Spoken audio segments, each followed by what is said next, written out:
हजारों साल पहले, जब दुनिया में न आधुनिक मशीनें थीं और न ही कोई बड़ी तकनीक, तब इंसानों ने एक ऐसा चमत्कार बनाया जिसे देखकर आज भी पूरी दुनिया हैरान रह जाती है।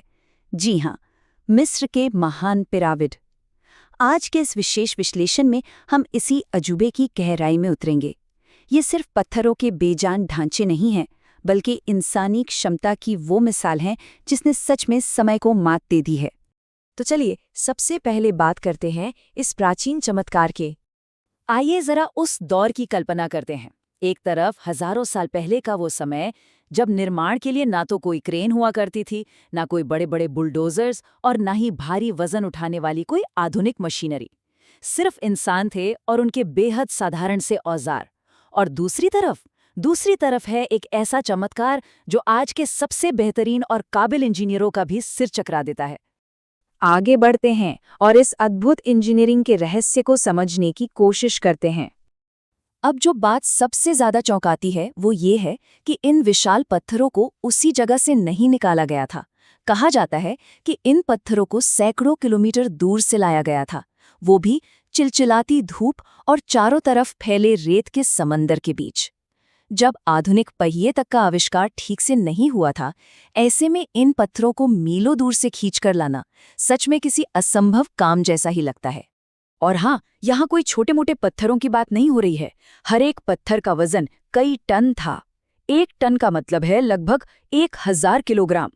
अब जरा इसका हिसाब लगाते हैं। इतने भारी भरकम पत्थरों को सिर्फ रस्सियों, लकड़ी के लट्ठों और इंसानी ताकत के भरोसे उठाना और फिर सैकड़ों फीट की ऊंचाई तक ले जाना, ये वाकई रोंगटे खड़े कर देने वाला सच है। इतनी हाड़ तोड़ मेहनत के बाद जो नतीजा निकला वो और भी बेमिसाल था। पत्थरों को इतनी सटीकता से लगाया गया कि आज भी, जी हाँ, आज भी उनके बीच एक कागज का टुकड़ा तक नहीं घुसता। पूर्णता का एक ऐसा स्तर जिसे आज की लेजर कटिंग मशीनें भी शायद ही हासिल कर पाएं। बिल्कुल अविश्वसनीय।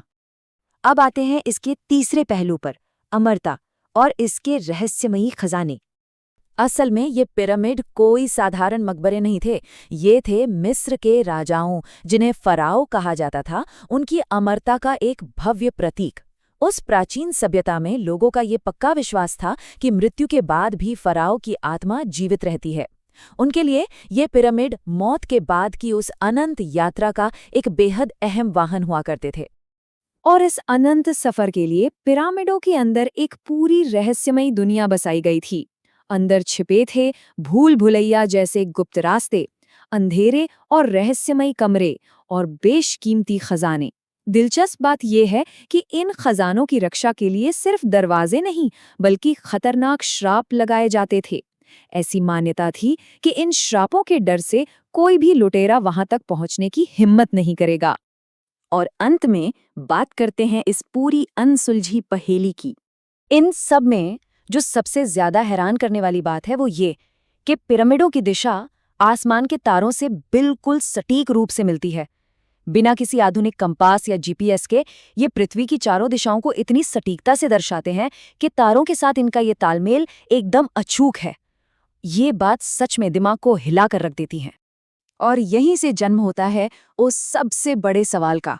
आज के बड़े बड़े वैज्ञानिक भी यही सोचते हैं कि आखिर हजारों साल पहले जब तकनीक के नाम पर कुछ नहीं था, तब इतनी अद्भुत इंजीनियरिंग कैसे संभव हुई? क्या उस समय के लोगों के पास गणित, भूगोल और तारों का इतना गहरा ज्ञान किसी ऐसी तकनीक से आया था जो समय की रेत में कहीं खो गई? तो कुल मिलाकर बात यह है कि पिरामिड सिर्फ पत्थरों की कोई इमारत नहीं है, बल्कि इतिहास का वो गहरा रहस्य है जो आज भी पूरी तरह सुलझ नहीं पाया है। हर नई खोज यहाँ एक नया सवाल खड़ा कर देती है। क्या इन पत्थरों में छिपे उस असली सच को कभी पूरी तरह से जाना जा सकेगा, या फिर ये रहस्य हमेशा हमेशा के लिए समय के पन्नों में दफन रहेगा? ये वाकई एक ऐसा सवाल है जो लंबे समय तक सोचने पर मजबूर कर देता है।